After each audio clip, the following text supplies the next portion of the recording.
Greetings, mortals, and welcome back to the Blindness of Eternity.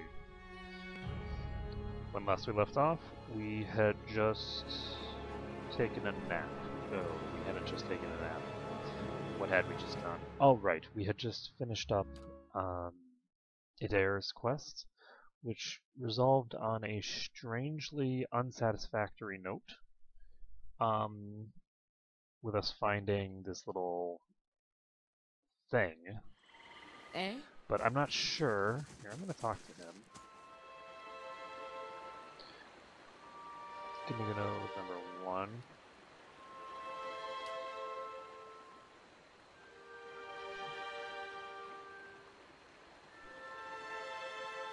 Okay. What's on your mind? Eh? So, I'm going to just pop in here, and we're just going to find out if there's any information about his brother in here. It's not terribly likely that we will find information on his brother, but we might. So...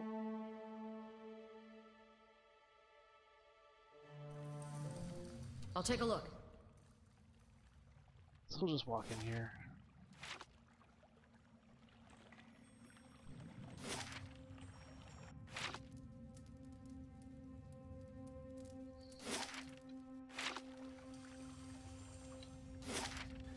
Let me just look around for anything new.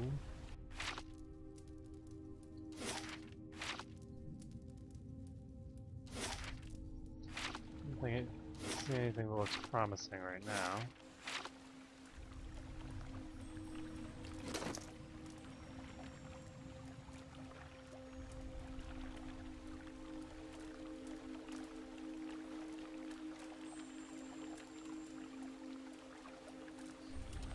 Okay, no. The backstory for that doesn't really make sense for the thing that I'm looking for. Okay, so I was thinking that maybe that corpse was the brother's, but it doesn't fit because we're looking for basically something that would have been obtained by a soldier.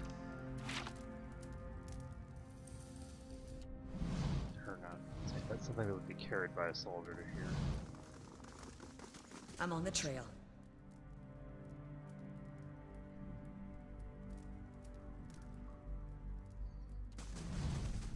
I shall be quiet as a calm sea, which is not very quiet. Not very quiet at all. Okay, and let's see.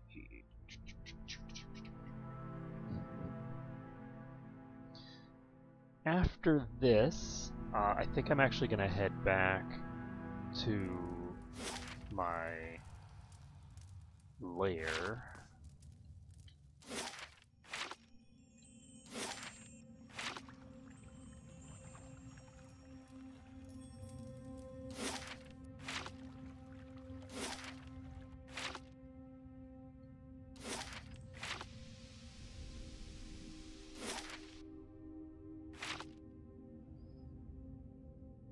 Oh, I didn't loot all the corpses. Alright.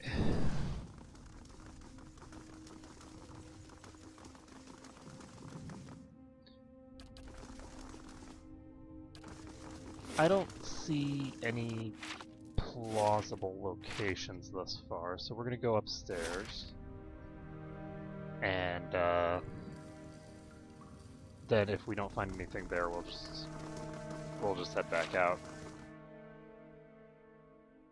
Yeah, I'm not thinking of anything that would be promising.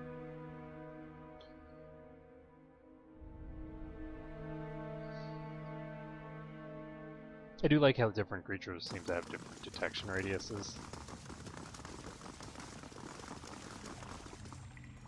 Be cautious. Be constant.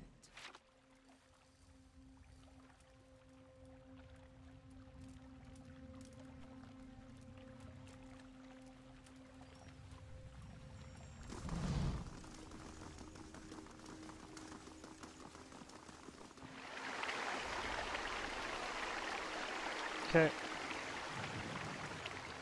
I'm actually gonna do this again.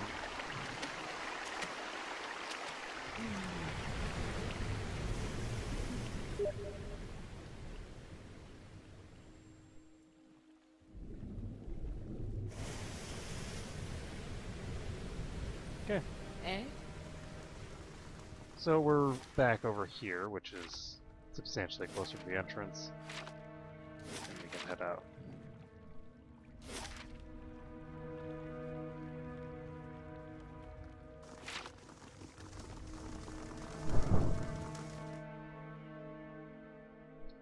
Excuse me.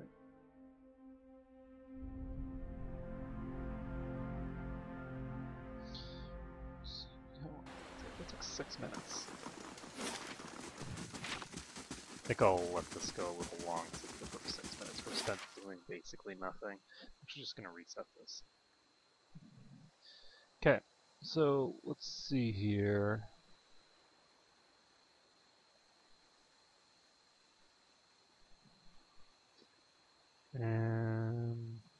Sorry, I was debating whether I wanted to actually just restart the video, but it's not worth it. So let's see. I think that we're going to go to Caed Nua, but let's confirm first. So,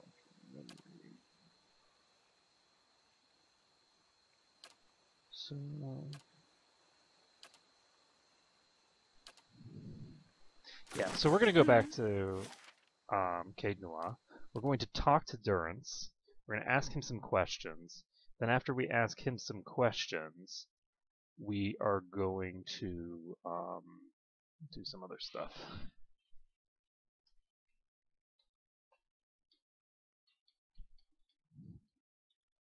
Well, once we ask him some questions, we're going to have the party rest. I must admit, even I have my limits. I need to rest. Even I have my limits. Oh.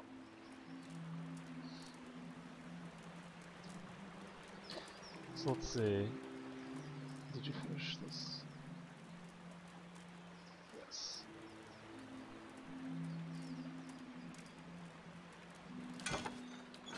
Sure. Oh, the forum is done. Nice. So we have a base that is starting to seriously look like a base now. I don't want to resolve that bandit attack because now is not the time. I'm going to head over here instead.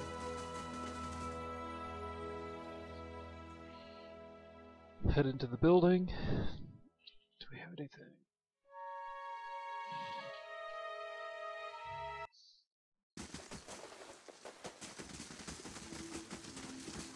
So we fixed the laboratory, which apparently has nothing in it. So we'll come back here, we will talk to Durance. I'm sure he will say very little of interest. I keep not being able to ask him about the thing that I actually want to ask him about, because I have no idea what sub-menu it's buried in of the random nonsense that Durance has to say to me. Window. Let's see. There's Heravius. So.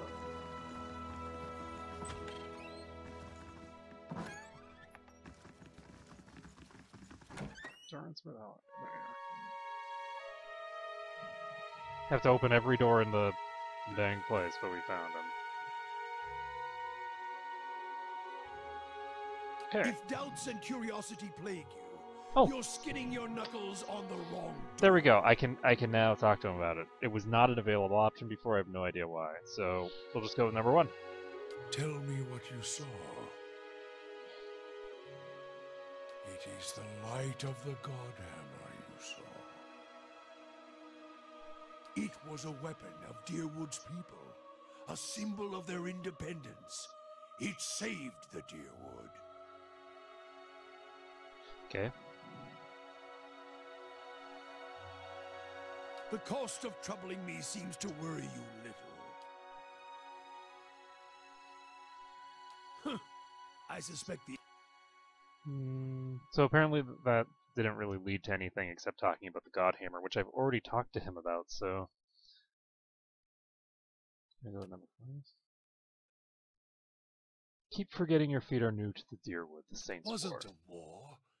It was a god stepping past himself. The country of Raed Saris and all their heathens. They're paying for it now. Although by my count, the fire should have roared through their country with more force, catching all their souls. Truth, it wasn't even a war. It was a cautionary tale about pride. Specifically, Widewind's pride. He should have stayed a farmer. Was that 15, 16 years ago? 2807? My memories are back with a younger me. I don't hold on to dates. I hold on to actions and causes. The war was an act of arrogance born straight from Raed Saris' twitching legs. A man thinks himself more than a man. Want to kill someone? Tell him a god speaks through him. Then tell him he means him to lead, which puts him at the front of any army. And the army was as strong as you'd expect for Raed Saris, as sick as that country was to begin with. Yet a war was likely just what they needed. Raed Saris has had a share of troubles. It deserves all of them. It deserved Widewind. He was the light that led them to flame. Raed Saris was in decline, Aedir poison already eating its veins, economic bleeding, the dying of their faith. Then Widewind. This farmer claims to take up Aethys in the flesh and gives them the worst kind of hope. They crown him. They make him king in the worst kind of blasphemy. And once he wears the crown on his head and the god in his flesh, why, he starts making changes. Divine changes. Then he decides he's going to change us. Save us. He marches on Deerwood to free us from our beliefs like he freed the other souls in Raed Saris. Cold Morn offers up its belly with no resistance, and it's spared. The bloodshed starts when he sacks Mercy Vale. A touch of irony, that puts it to the flame. Cowards and Cold Morn is an apt name for them. They lay still, frozen, while their fellows burned. They'll pay Magran's price one day for such cowardice. Aethys kept marching. Deerwood takes to the trees, cutting at his flanks, his scouts, his troops. It seemed near hopeless, until Halgot's citadel, the Godhammer. There we put him to the flame, burned the god out of him, and if there ever was one to begin with. Dozen brave men and women take to the bridge, make a stand, then we torched him there with the fire of the Godhammer. Okay. I guess I'll go with number 3. Deerwood's the best of them, still has spirit if a land can have one. It's a place where a man can walk freely, even make new roads, and that's a rare thing in this world. Its generations, however, are damned, so no new footfalls may spell an end to it. Guess I'll go with number 1. Yes, Aethys' last stab at revenge after he was ended. Eothas was the god of rebirth, and his light does not fall on Deerwood. I've heard some claim it's his doing, his death that closed the halls to new souls. I don't believe it. The problem is closer than that, and as always, it involves women and men. And they're always circling within, within, and without. The Valiant Republics, Raed Saris, the Saints' War, one big bladed spiral, shredding everything around it. Fortune seekers garbed in the robes of office, manipulators, traitors, and traitors are all. Traitors and traitors. Go number 1. Any country so obsessed with style might as well be wearing scarves over their eyes. Keep vigilant or they'll turn you into slaves as soon as ink dries on the trade treaty. The Deerwood and all its internal riches is too tempting, especially if someone else tames the country and the face painters for them. Tribes, Glunfothans, cluster around the ruins like flies. Too many adjectives to that so-called nation. Civil unrest, economic collapse, all tinder, just needing the right spark. Some farmer shows up, takes a god unto himself, then takes a crown to his head. This divine kingdom he tries to set up goes as well as you'd expect. Suddenly the population of heretics goes up by about half and again, and Aethys starts turning his blood-stained gaze to every blasphemer he can find. Cleaning house is one way to put it. Purge is another. Put them in their god in their place, though, with enough force to kill the damned country, too. Can you go number 1, It's not a country, it's a gathering of cowards, deer puppets. They used to be an optimistic bunch, a bright bunch. What was their undoing? Should have embraced their misery without letting a farmer lead them to a brighter ruin. Almost Aethys puppets, too, put an end to that. They dangled on his strings. Widewind dangled on theirs. They would never have had any success on the battlefield had not their god come down. The Saints' War needed to call a god to have a chance.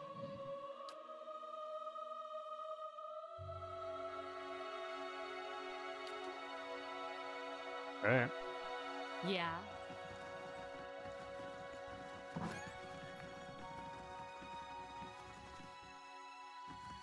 Let's see. I'm going to save it up, and we are going to take a nap. My journal's been updated, apparently. I learned more about.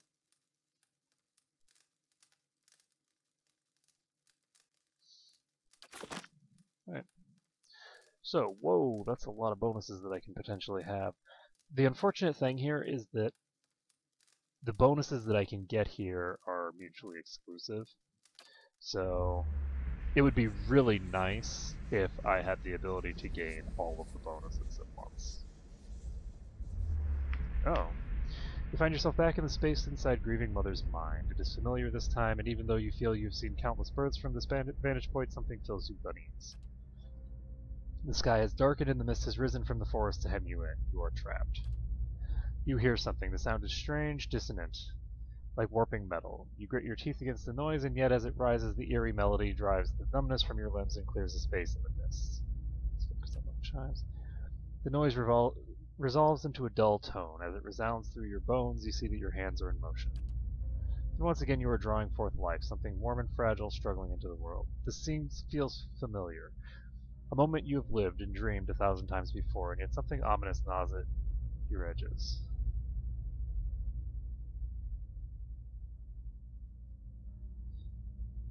I'm going to focus on the child, I guess. As your hands move, you hear the sound of chimes, clear and sharp, yet somewhere distant they seem echoed by something else. Wails of sorrow, tolling bells, it's impossible to tell. An inexplicable sense of dread fills your soul as the child makes its journey to you, push by push. A malicious presence seems to surround you, and you lean forward to shield the child. At last the baby emerges, wet and ruddy from its journey. A lifetime seems to have passed as the newborn moved from womb to world. Another seems to pass as you cradle the trembling child waiting. The child cries out, its cry full of life, full of soul, the chime echoing in its thoughts, filling it with welcome. The souls blurred at the edges, as if you were viewing a soul from within a soul. But it is there, it is alive. The woman before you is weeping, and at her first cry, her hands reach out for it. You surrender the child to her, something you have done many times before. As your wrists move, the dull clangor sounds, and you feel a weight hanging from your wrists.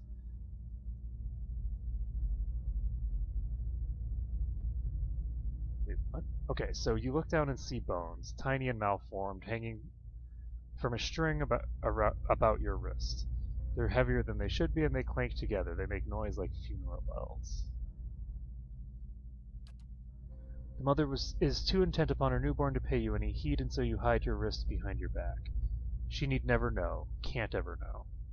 As you hide the bone chimes, you shiver, in relief with premonition, at the chill wind that suddenly sweeps the plateau. What the heck is she talking?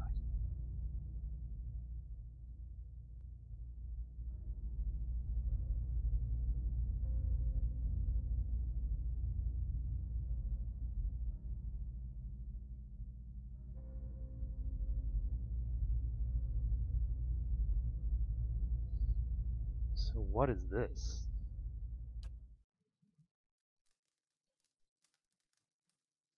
Your thoughts must flow deeply indeed. So we have to talk to both her and to Adair. Your mind comes bearing questions, Watcher. It does.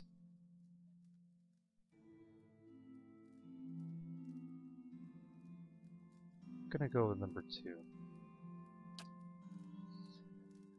Your vision gives way to waves of feeling. While you feel the jagged marks of violence you passed before, this time the path is easier. There's no resistance, and you set about casually harnessing her memories, focusing on the one you seek. There's a slow rush of warmth, and your thoughts enter as before, circling the memory you shared when you first met. find yourself back in the space inside Grieving Mother's mind. Is it familiar this time, and even though you feel you've seen countless births from this vantage point? Okay, so the part from before is the same, right? So focus on the chimes. This isn't the same thus far. Noise resolves into a dull tone as it resounds through your bones. You see that your hands are in motion. Let's focus on the woman's cries, which is something that I didn't do last time. The woman should be in pain, the natural pain of childbirth. You know this, but it is faint, distant, and you realize that you soothing the pain with your mind, smoothing out the eddies of pain and relaxing her thoughts just enough that she can still push from within, push the child forth. You're taking that pain onto yourself, but the pain has layers. One is pressure, a familiar welcoming pain, and the other is sharp, a razor at your consciousness, more recent than this memory. And as you try to recall how you reached this place, you feel the same hollowness inside you, a pit filled with the clawing winds of a Biawak. The very thought fills you with disquiet, like the memory of a nightmare.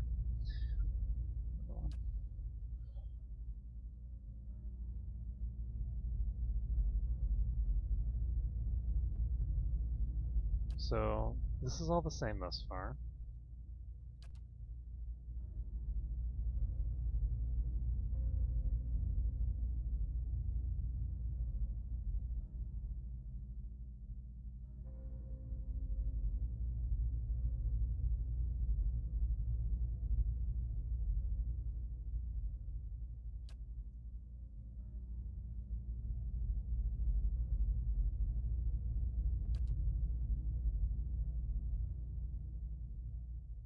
Okay.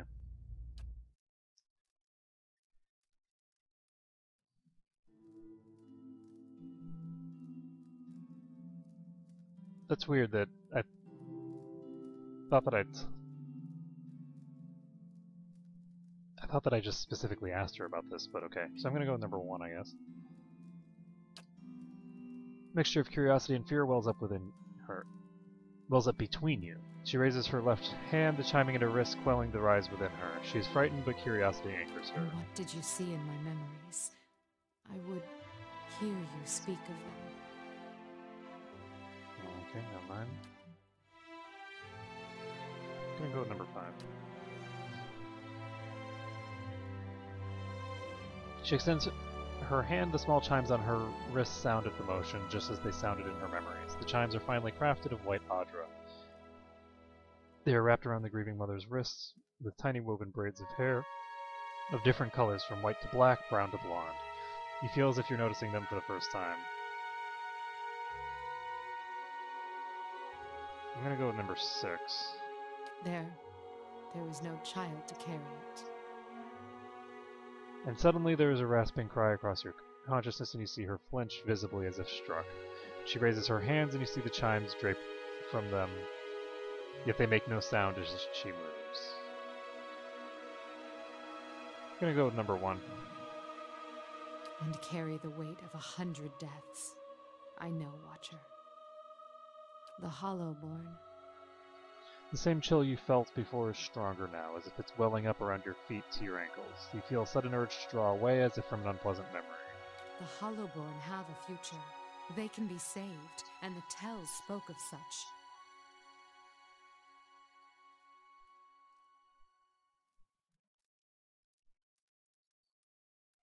I'm gonna go with number 2. I don't particularly like it because basically, when you think about her, she's basically an expert on minds and to an extent the souls as they exist in the present.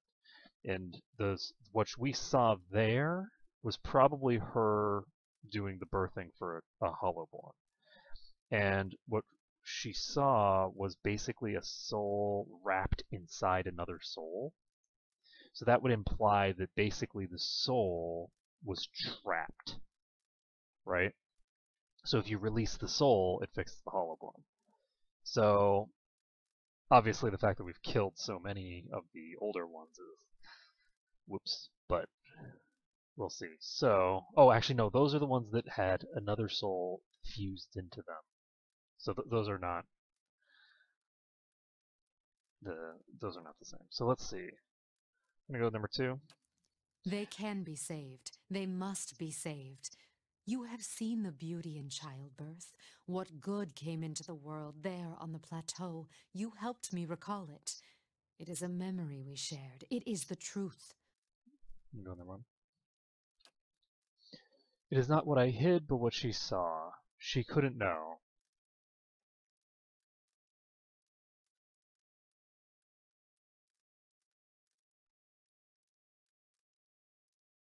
Ah. So the bones, right? She was hiding the chimes, right? But the bones that she saw dangling from the chimes that's basically what the mother was seeing as stillborn, even though it wasn't stillborn, it was hollowborn. So let's go with number 2. And what would you consider real, Watcher? The truth that was experienced and remembered? Or the one that burned out only to be swept under the rug and forgotten like ash from a fireplace?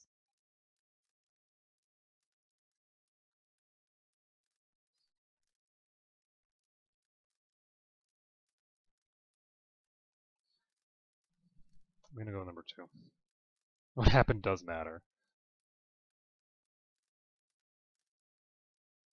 And how much of your own life has been lost to the error of memory? How many loves and betrayals were colored with the false hues of emotion? A pity to wonder how much of your own life happened the way you recall.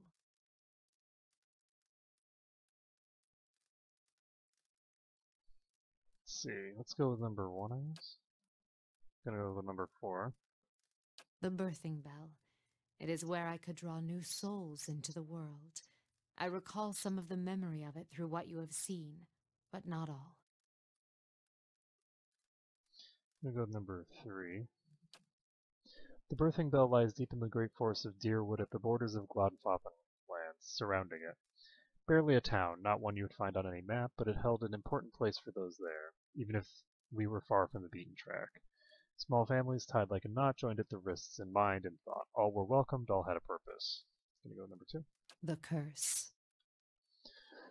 There's a slight chill between the two of you, a current of emotion. The next thoughts come slowly, almost frightened into your mind, like terrified children, blanketed with a mother's fear. You speak of the curse that fell upon the children. This curse that has fallen on this country. She lowers her head. Something seems to surround you, a mist, heavy and thick. As the grieving mother looks inward, it closes in, threatening to choke you. Finally she raises her gaze, and the mist retreats. I know only that it is a scourge upon every hearth in Deerwood, and one that threatens to tear this country asunder.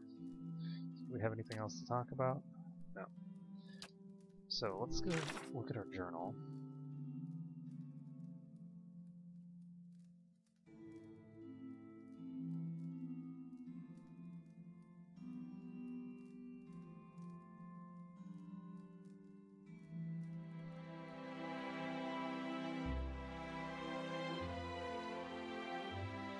This is a really interesting character.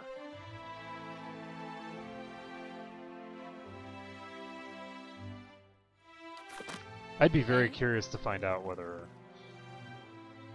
at the end of it all, the other characters actually recognize that she exists. Hope I didn't seem ungrateful back there in the battlefield. And you went out of your way. I'm gonna go with number 4. It's important to him, because it was. Got real close. Didn't expect that. And for a second, I thought I was gonna finally see some answers. Foolish, of course. And why should I get answers? There's a world of Aethasians out there who don't know if their god's been blown up. Still, a man can't help looking back. Guess you'd know that well as anyone. I might have turned my back on my god when he needed me. That's all I'll ever know.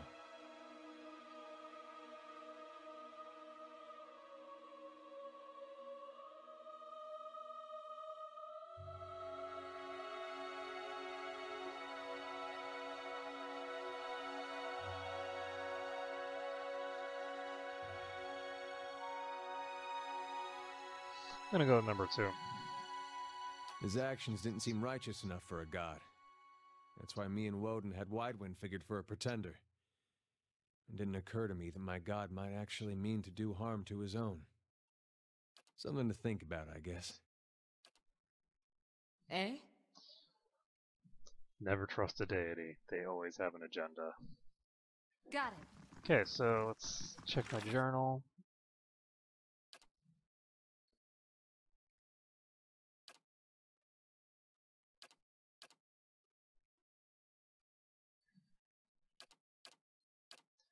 And okay, I'm just gonna head over here. I might not end up being able to find out what's going on with this Durance guy, just because I'm really comfortable with my current group. Like, I don't have anyone in my group that doesn't fulfill an important purpose, and he can't do the job that they can do.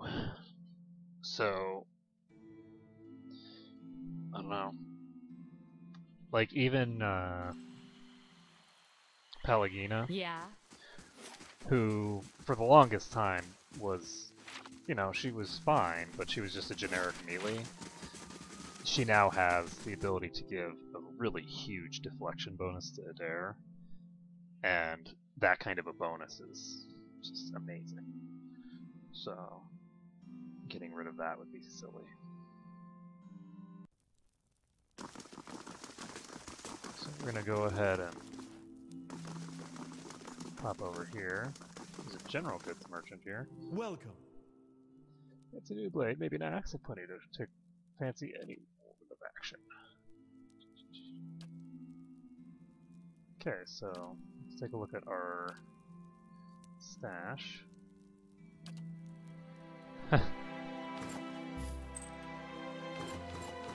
A lot of Skane cultist hoods.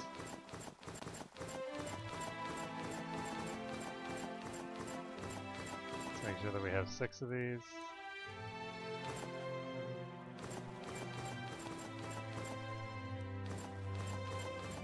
You know, just in case. Oh, Woduka hoods. Let's keep these. Let's see, what else am I gonna do? Sell that crap.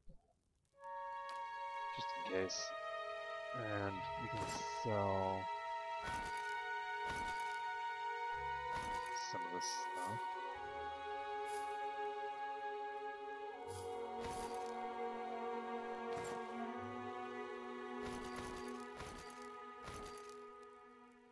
I have a lot of these Skane cultist robes. I'm just gonna sell a bunch of them. 1, 2, 3, 4, 5, 6.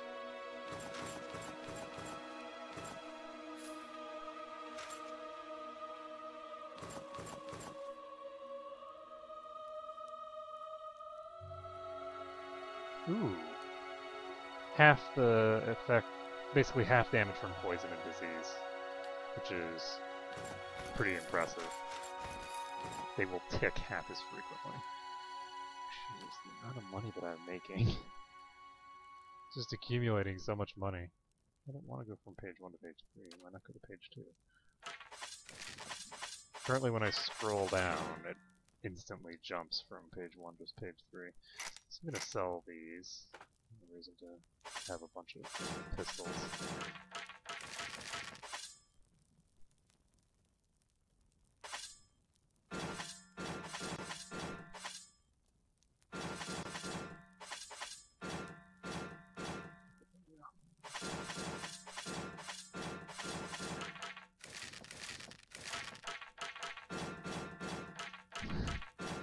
We are accumulating just so much money over the course of this game, just from selling all this random crap.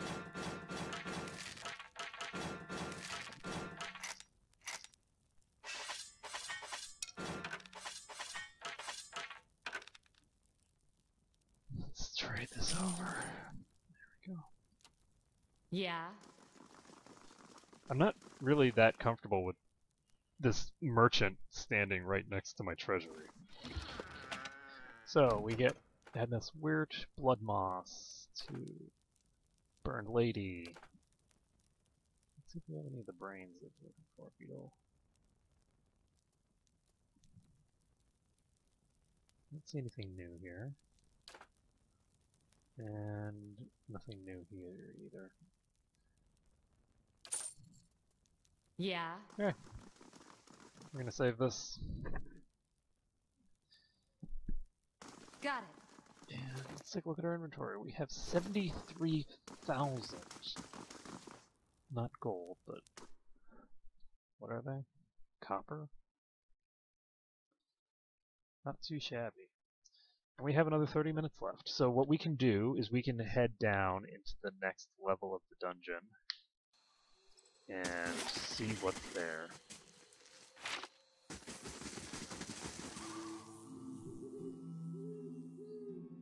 With any luck, we'll be able to just plow through it.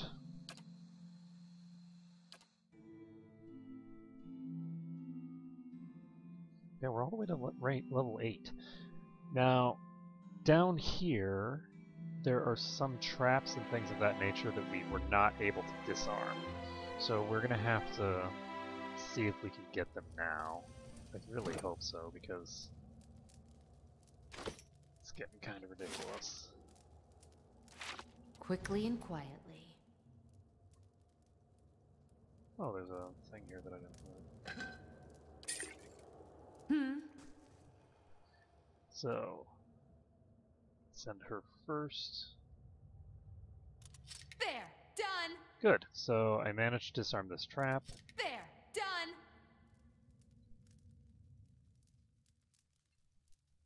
And that's quite a lot of experience. There! Done! Oh, right. Now I actually remember why it is that I didn't come in here before. The reason that I didn't do this before was just because there was no reason to. I couldn't get any gear because I was able to clear out the dungeon, but I couldn't actually open anything. Like, none of the chests were openable because I'd blow myself up on them. So, with any luck, we will be able to disarm the traps that are on the chests and things of that nature. Oh, and the next level, I remember, had the really Would you look at scary... this? Okay, I cannot disarm this trap still. My disarm trap skill is what right now? My mechanics is not. And I still don't have the ability to disarm this. I think in order to pick the lock on the room that's in the next area, I needed a substantial amount of money to... Or not money. I needed like 11 mechanics, I think. So I needed 2 higher mechanics than I have right now. Are there 2 boxes here that I couldn't open? I couldn't open this door. I remember that much.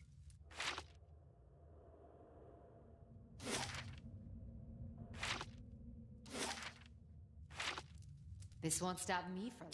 Oh,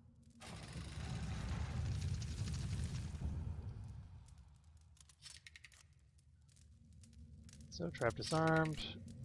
I can't disarm this one. There! Done! There! Done!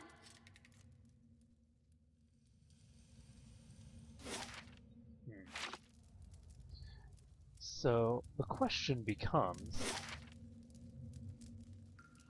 is there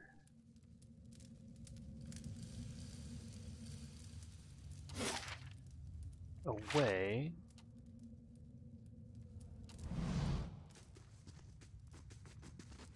for me to... I want to check the next level up just to make sure that I didn't miss anything up here. Is there a way for me to increase my mechanics skill by gear? Because I have a bunch of stuff that increases my perception, I have some stuff that increases my stealth skill. If I could find an item that increases my mechanics skill, I'd be able to come in here and actually disable these traps. I'm on the trail. And I'm pretty sure that I disabled everything in here. I don't think that I left any stones unturned in here. This was quite a while ago. Yeah, so this place is done.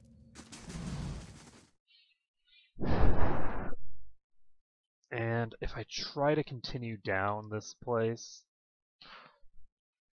I have very strong concerns about what that's going to result in.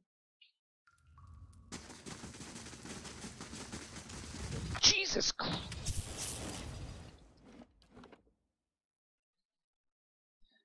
I was trying to walk here, right? I'm trying to walk in this direction. I click, it triggers the thing, and they keep running this direction. And then I click here, and of course the door is now closed, so let's load this. That was more than slightly ridiculous. So, loading up the quick save. We didn't do anything upstairs anyway. But yeah, there are certain parts of the systems in this that I do not like about the controls. No problem. And the way that the game handles the interaction with the environment is one of those things I do not like. Let's see. Hello, here's that other trap. Okay, here we go. Slow and silent.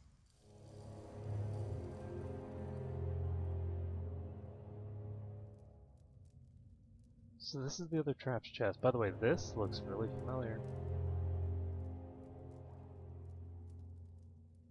Do I want... No. Again, there's really no reason to be here if I can't get it. I don't get experience here, right? We don't get any meaningful level of experience from killing enemies. So I'm not going to get experience. The reason to be here is for the gear. And if I'm not going to get any of that, there's really no reason to be here. So what I'd like to do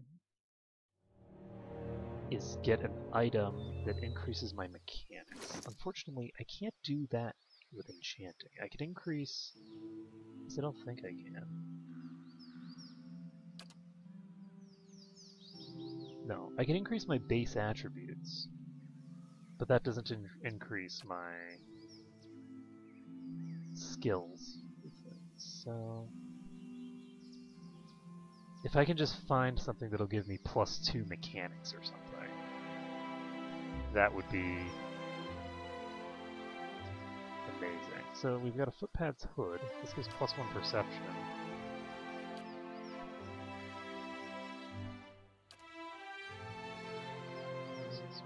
Perception. She can't wear hats.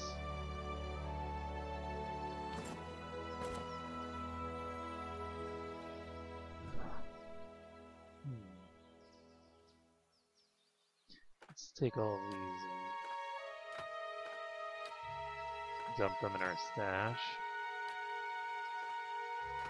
Certainly have plenty of them. But yeah, I'm holding hard and fast to the no triggering traps clause. Sometimes it's in my best interest because it makes me reload, which gives me more experience. But sometimes it's not. Sometimes it's just I'm not looting these traps when the obvious thing to do is send a single character in and just eat the damage. He's a good choice to eat the damage with because, you know, he might get knocked out, but it's not really a big deal because he doesn't need to be in a position where he can take damage during fights. So he's a good choice for that. But, and so it would be very easy to just walk in there, trigger the trap, and just have done with it. But I'm not comfortable doing that. That's just one of the restrictions that I'm putting on myself. Hello. So let's see what you have. You sell traps. Imagine that. Okay. So I'm going to go talk to this guy. The other thing is that I could be using traps, but for the purposes of this run, I'm considering traps to be consumables, and I'm not allowing myself to use consumables. So since I'm not allowing myself to use consumables, that would, by its very nature, include traps, which are consumable.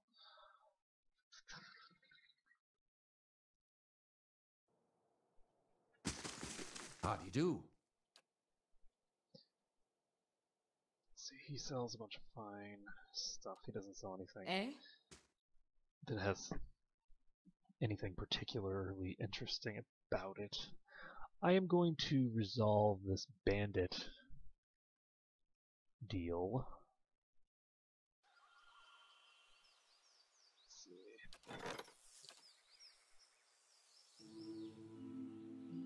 We will manually resolve this. Let's do it right now. If from my recollection, it did not progress time, so I'm going to resolve this just right now.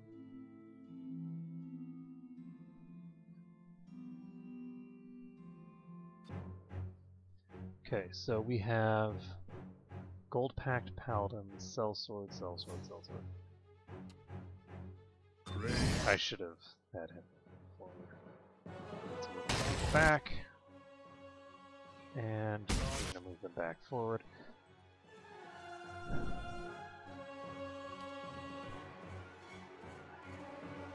I'm going to move her over here. So what we're going to pop here is a charm on these guys, I think.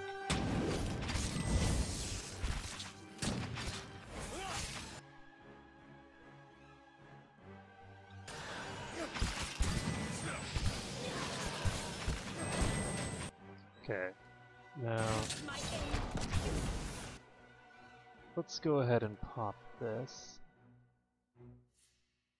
Oh, good. So that charm was useful because it led to some good damage going out. Okay, so we need to knock this guy over.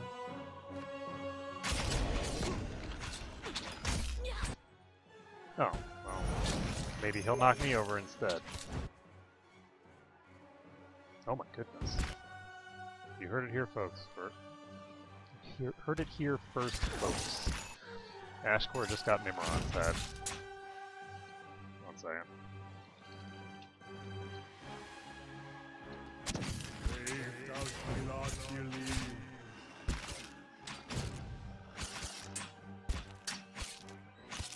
So who is this? Oh, that's Nimrod. Did he just set me on fire? I think my own sellsword, or my own... Where are you? This shock mage just set me on fire. Not how... Oh, Jesus. She's taking damage from this pact.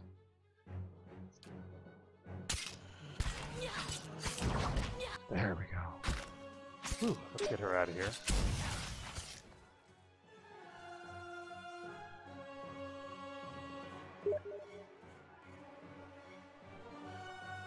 Dun, dun.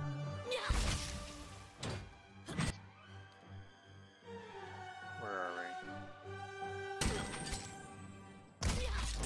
There we go. So this guy is gonna die probably. Yep.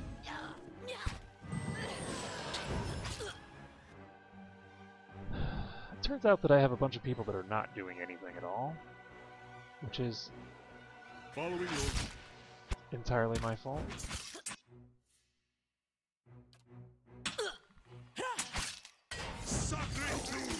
I do find it funny that, like, only this one Valiant shock mage has gotten involved in the fight. What is wrong with these guys? For some reason, the AI has decided that it doesn't feel like doing this stuff. There we go. So, killed them. Loading it up. Ash is giving me a whole song and dance about the story behind Nimrod's head, I think, on Steam chat. So let's see here. Fine plate armor. Not too shabby. Ooh, an exceptional greatsword. That's good to have. Fine pike. Okay. Very cool. So exceptional leather. This has 10 DR and is minus 30% speed. I think this is better than what Eldre is wearing right now. Maybe not because of the fact that what Eldre is currently wearing has other effects. But I'd say 3 DR, We're gonna go from, yeah, we'll go to 13% recovery penalty for 10 DR. I think that's worth it. So we're just gonna equip this. That is a very short skirt. Yeah, that's kind of messed up. You'd think that she'd be wearing pants. Actually, is that? She's wearing pants. She's wearing pants. Why am I not wearing pants? She's wearing pants. Everybody's wearing pants except Aldrea. Why? Why no pants? Is it an elf thing? No, it's part of the armor set, I think. Or is she wearing pants that are just white? No, that's fabric. I can tell that has fabric. Okay, so that's not her skin. I'm just blind, guys. That is in fact pants. They're just white pants, just like her skin. So let's take a look at this great sword. We can. Oh, he uses Estox, is it? No, I'm gonna give him this exceptional great sword. Maybe I should give it to Aldrea. No. She doesn't use great swords.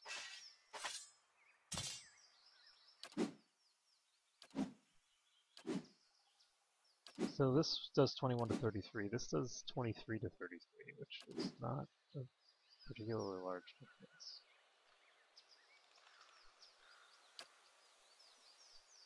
So the greatsword isn't really going to be too much use. Yeah. Anyway, the skirmish archer wasn't even there. Where did he go? These people, huh? Let's see. So we did lose somebody. I don't know who we lost. Apparently we lost our ward in the wilds.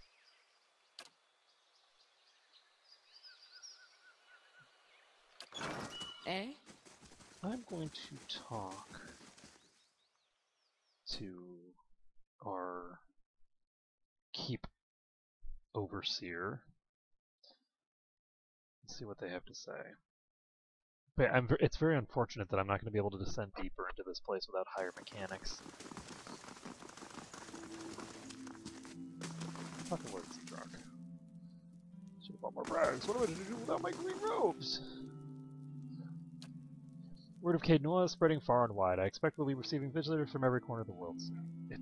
I can't tell you how wonderful it is seeing this place restored to its original grandeur. Thank you, my lady. This keep only reflects what you have done for us. A monument, if you will. I've kept you too long, haven't I? I'll give you my report.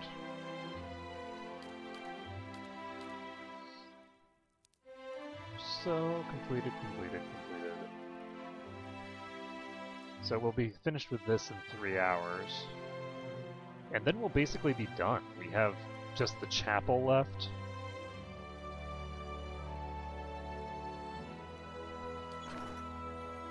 Eh?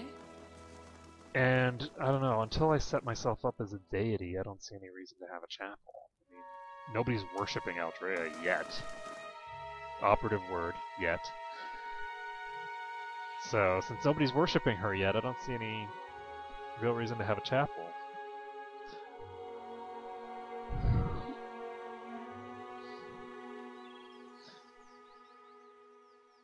Alright, 1 second while I respond to Ash.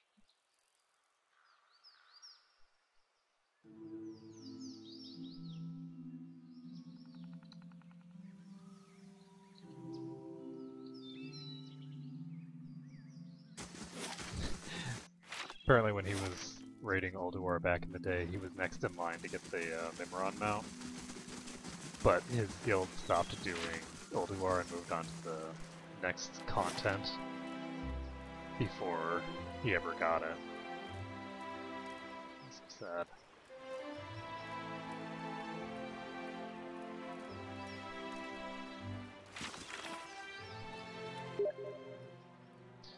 Let's see. Okay, I think that we're gonna have to do something. We're gonna have to ally ourselves with one of these factions. And as it currently stands, I don't like any of the factions particularly.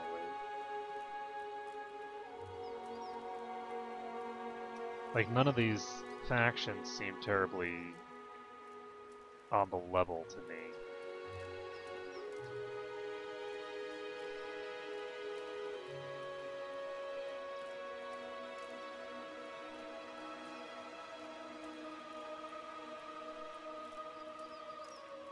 Sorry, I'm looking at this. I just realized that this slope is actually representing very accurately the thing.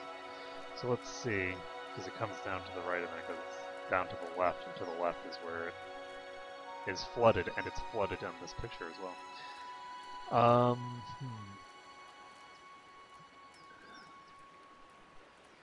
I think I'm going to check with these guys first. Because as a watcher, I think that the guys who are messing around with the souls are a substantial enough problem. Like, I would have issue allying with them. Obviously, House Dominal is off the table because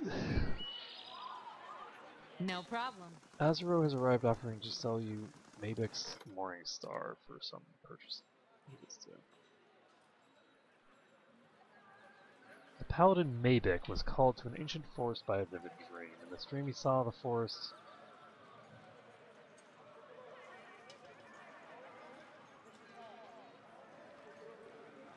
tree grow from the seedling to the tallest tree in the forest, only to be felled by a lightning strike. He saw himself placing his hand inside the hollow trunk and withdrawing a morning star of incomparable power.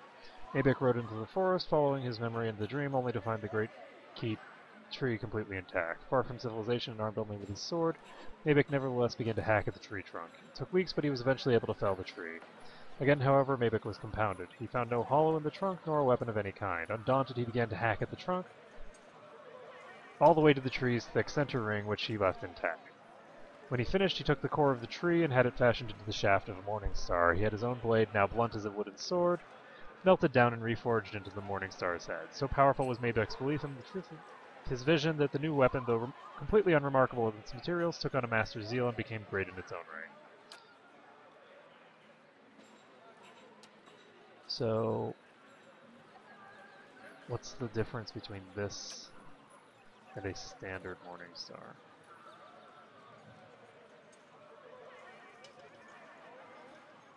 Meh, we'll do it.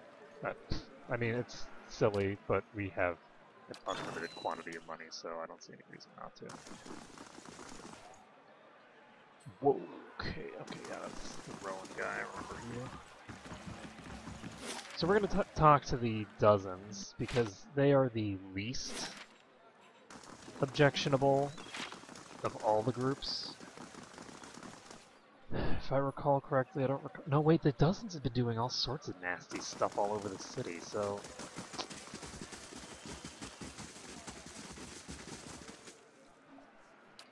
I want to check for.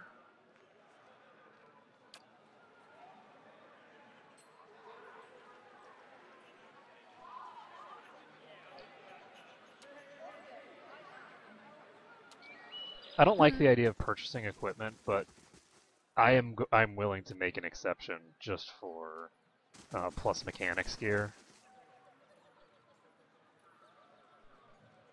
Oh, I haven't given this girl news about her sister. Gonna go number 2. I don't know what to say. I tried to keep my hopes up, but I think a part of me already knew. That doesn't make it any easier, though. I can't help but think that if someone had looked after her sooner, when she first asked for help, then maybe she'd still be here.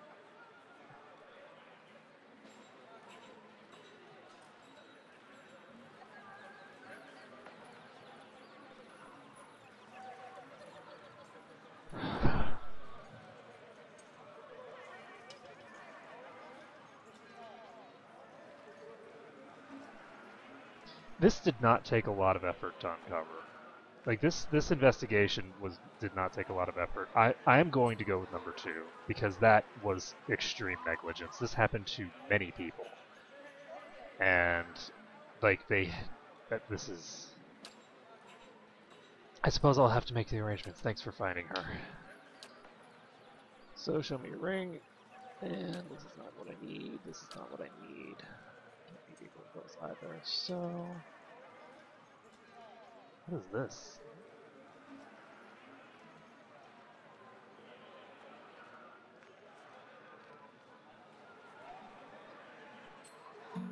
Interesting. So this is a once per rest item that allows you to summon a Delemgan. Interesting.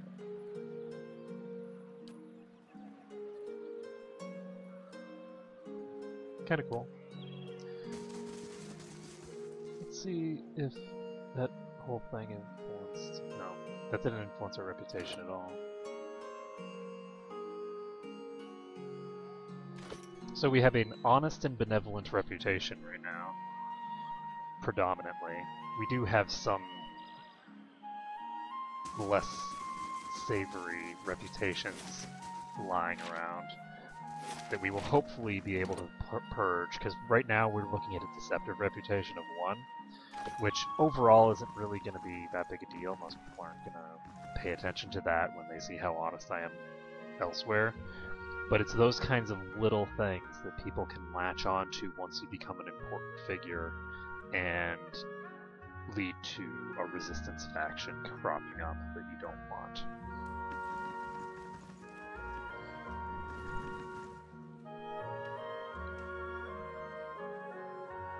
So let's talk to Weenan here.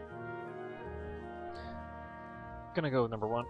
Someone's got to keep the blazing Crucible Knights from leading us all to ruin, and the Dominels certainly aren't doing their part. But Wolfgren's still a man of the people. He's always been sensible in other matters. He'll hear us out eventually. We go with number 1. It'll be our downfall if we let it. Kith weren't meant to meddle in the matters of the soul, and only fools that can't see it. Or troublemakers that won't. And I suspect we've got more than a few of those vying for the Duke's ear. Cheats and frauds looking to profit from a disaster. Morley tells me it's a rough fight. The Duke's looking for any means he can to combat the legacy, and everyone knows the Knights are working on him in the background. As for the Dominals, I can't tell what they're up to. Probably taking coin from the Knights to keep this whole farce going.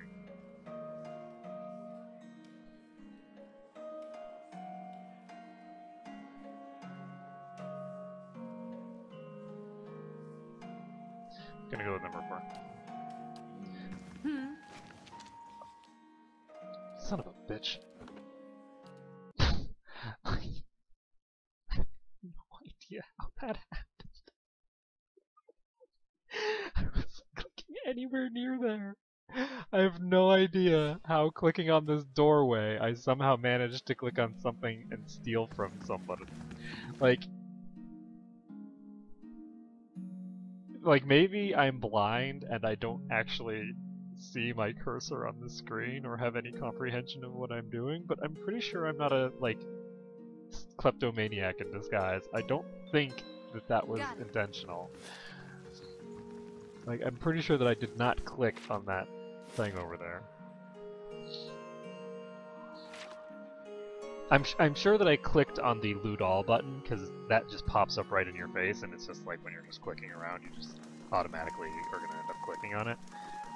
But, I don't think I clicked on the other thing in the first place. You know what I was probably trying to do? I was probably trying to target my entire party again. That's probably what happened, is that I'm trying to target the party, and I end up instead clicking on something and stealing crap. So we're going to go to First Fires. We're not going to be able to get the Dominals on our side. The Dominals are very, very displeased with us. Well, actually, it looks to me like there's 2 different factions that are opposing, right? You've got the Dozens, and then you've got the Knights. And the Knights clearly want to use Animancy for their own ends. I'm going to go talk to the Dominals.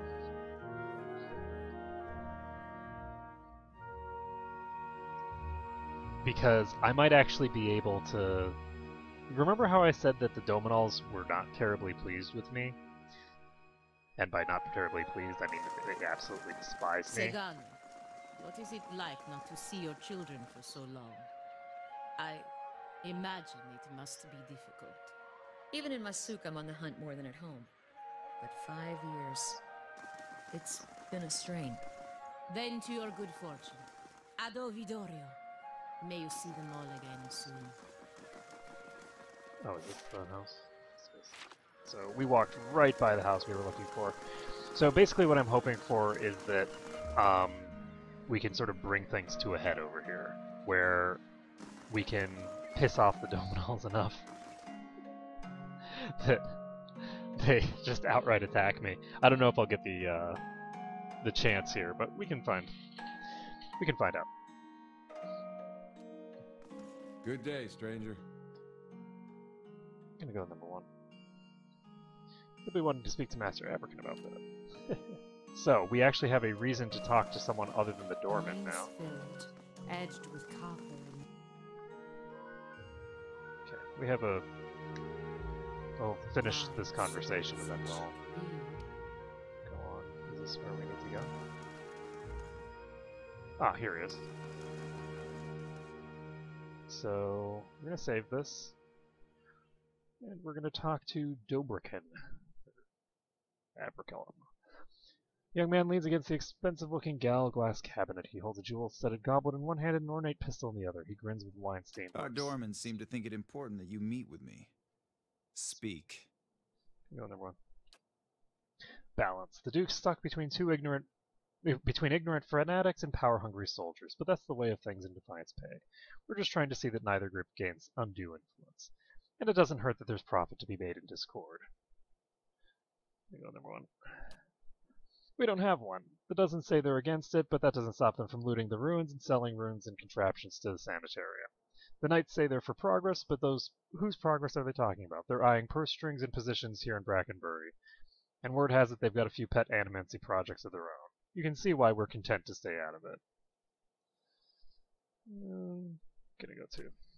Fortunately, I haven't had to sit through them myself. I'm told they're much like any other meeting. Plenty of yelling and posturing, but little accomplished. And while the Knights of the Dozens argue over something neither understands, they lose sight of the real problems. Glonfothin stirring at our borders, the ever-present refugee crisis, and the Valians ready to leave us to our fate. And, you know, the Hollowborn, which is kind of more important than any of these things. I'm sorry, but the extermination of your entire country in exactly one generation is kind of bigger than any of this stuff. Who's gonna invade a country, right, where no children can be born? Right? None of your soldiers are going to want to go because they're worried. They'll be worried that they're going to get tainted if they go there. Right? There would presumably be a mass exodus from this place already. Anyway. Normally, I'd ask a favor in exchange. Unfortunately, an ill-fated venture has us at odds with our neighbor Raymond. I'm afraid we've got to keep a low profile for the time being. Ah.